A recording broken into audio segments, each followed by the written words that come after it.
The candidate who supposedly isn't comfortable talking about his military record brings it up unprompted yet again. In an interview with station KDKA in Pittsburgh, McCain raised the subject himself in response to the incredibly innocuous question, quote, "When you think of Pittsburgh, what's the first thing that comes to your mind?" I'd like to thank Senator, when you think of Pittsburgh, what's the first thing that comes to your mind? the Steelers. When I was first interrogated and really had to give some information because of the pressures, the physical pressures that were on me, I named the starting lineup, the defensive line of the Pittsburgh Steelers as my squadron mates. Did you really? Yeah, that years ago, yeah. In your POW camp? Yes, yes indeed. Yeah. Could you do it today? No, unfortunately I couldn't, but I certainly could then.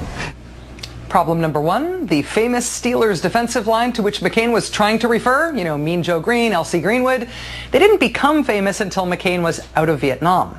Problem two, as we mentioned, he's told this tale before, notably in his book, Faith of My Fathers. On page 194, and I quote, "Pressed for more useful information, I gave the names of the Green Bay Packers offensive line and said they were members of my squadron."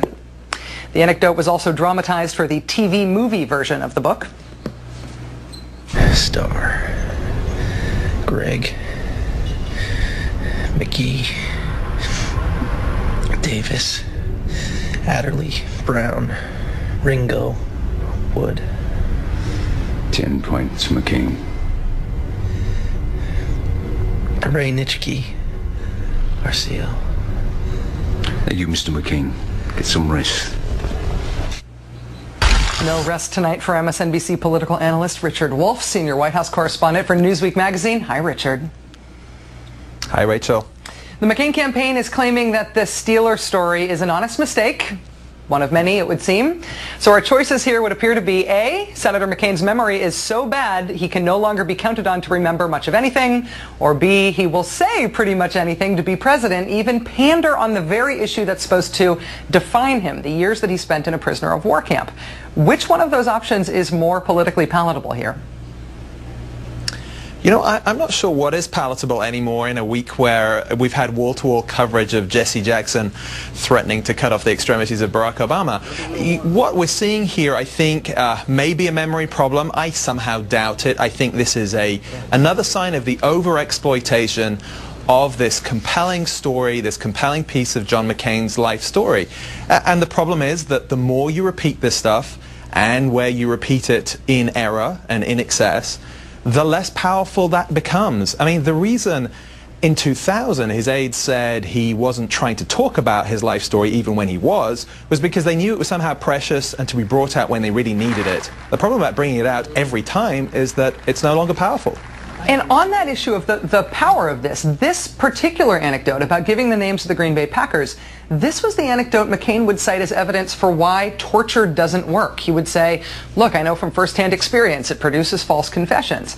McCain reversed himself on the issue of torture. Back in February, he voted against a bill that would have banned the CIA from using waterboarding as an interrogation tactic.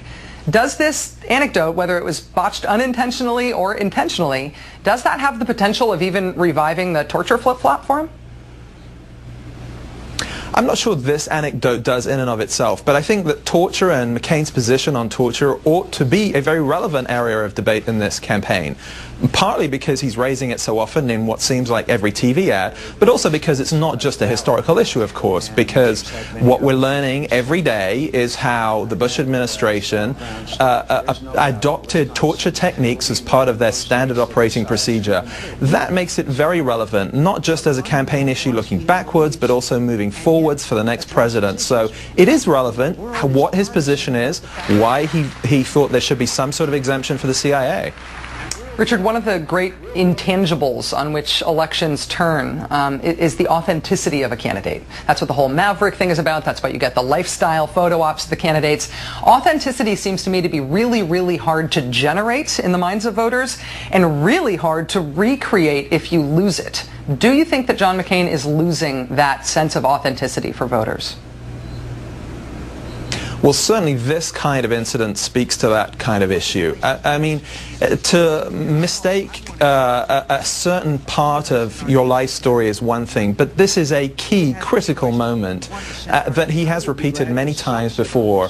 And to get it wrong in this way does raise questions about the very essence of his brand. I mean, if you're going to put straight talk on your plane and your bus, then you cannot afford to be caught in anything less than straight talk.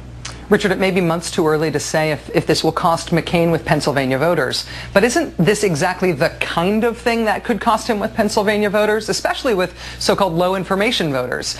Even if they're low on information about other issues, low information voters might not be low on information about football, right? Right, absolutely. This is where the campaigns are really battling it out here. And what does it say about how he thinks about Green Bay and Wisconsin? You know, there are cues here in what people are tuning into. And you know, the only limiting factor here is how it's been covered. I'm really surprised that so far this has got very little debate and has been reduced to something of a blog item. I agree. Richard Wolff of MSNBC and Newsweek, thank you and have a great weekend. Thanks, Rachel.